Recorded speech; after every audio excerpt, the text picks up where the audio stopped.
രണ്ടാം ഊഴം US പ്രസിഡന്റായി അധികാരമേറ്റ ജനുവരി 20-നാണ് ഡൊണാൾഡ് ട്രംപ് ആദ്യമായി ഗസയെ ഏറ്റെടുക്കുമെന്ന പ്രഖ്യാപനം നടത്തുന്നത്. ഫലസ്തീനികളെ ഒഴിപ്പിച്ച് ഗസയെ പുതിയ ഗസയാക്കുമെന്നായിരുന്നു പ്രഖ്യാപനം. ഫലസ്തീനികളെ ജോർദാനും ഈജിപ്തും ഉൾപ്പെടെയുള്ള അയൽ രാജ്യങ്ങൾ ഏറ്റെടുക്കണമെന്ന ആവശ്യവും ഉയർത്തി. പ്രഖ്യാപനം അന്താരാഷ്ട്ര തലത്തിൽ വലിയ വിമർശനത്തിനിടയാക്കി. Britain, Germany, France, Australia, Italy ഉൾപ്പെടെയുള്ള സഖ്യരാജ്യങ്ങൾ വരെ ശക്തമായ ഭാഷയിൽ ട്രംപിനെ തള്ളിപ്പറഞ്ഞു. എന്നാൽ തീരുമാനത്തിൽ നിന്ന് പിന്നോട്ടില്ലെന്ന് വ്യക്തമാക്കിയിരിക്കുകയാണ് US പ്രസിഡന്റ്. ഗസ പുനർനിർമ്മാണം അമേരിക്കയും ഇസ്രായേലും തമ്മിലുള്ള റിയൽ എസ്റ്റേറ്റ് ഇടപാടാണെന്നും ആ പ്രദേശം ലോകത്തെ ഏറ്റവും മനോഹരമായ തീരനഗരമാക്കി മാറ്റുമെന്നും അദ്ദേഹം വ്യക്തമാക്കുന്നു. ഗസ വിലക്കെടുക്കാനുള്ള US നീക്കം കൂടുതൽ സ്പഷ്ടമായി വിശദീകരിച്ചിരിക്കുകയാണ് ഇപ്പോൾ ഡൊണാൾഡ് ട്രംപ്. ഗസ വലിയൊരു റിയൽ എസ്റ്റേറ്റ് ഭൂമിയാണെന്നും അത് വിലയ്ക്ക് വാങ്ങുന്നതിൽ നിന്ന് അമേരിക്ക പിന്നോട്ടില്ലെന്നുമാണ് പുതിയ പ്രഖ്യാപനം. കൂടാതെ ഗസയെ അമേരിക്ക ഏറ്റെടുത്തു കഴിഞ്ഞാൽ പിന്നെ അവിടെ ഫലസ്തീനികൾക്ക് അവകാശമുണ്ടാകില്ലെന്നും അദ്ദേഹം പറയുന്നു.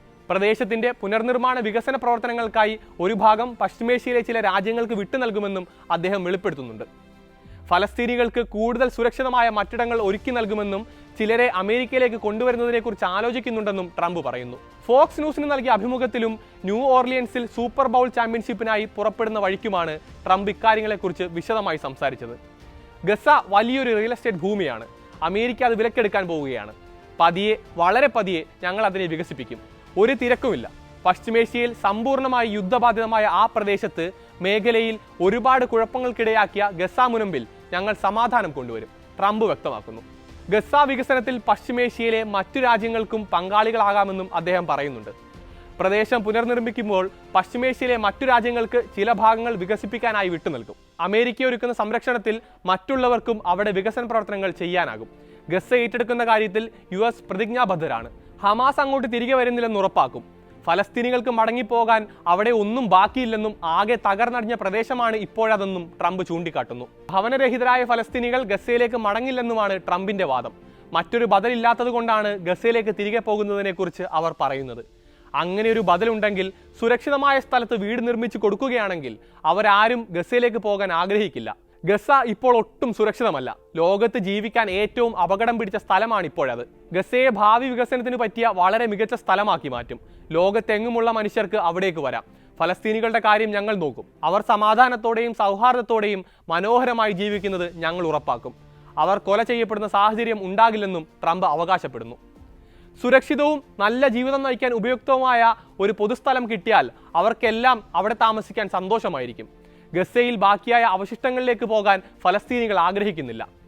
ഈജിപ്തും ജോർദാനും മറ്റു രാജ്യങ്ങളും അവരെ സഹായിക്കുമെന്നാണ് തന്റെ പ്രതീക്ഷ.